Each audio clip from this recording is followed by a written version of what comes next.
Hi and welcome! In today's video I'll be showing you how to change the selfie video size in screen recorder on Samsung Galaxy A72. In the first step we have to access settings.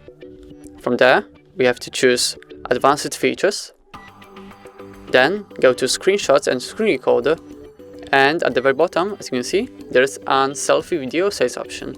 You can choose between small and large. Let's stick with large. That's it.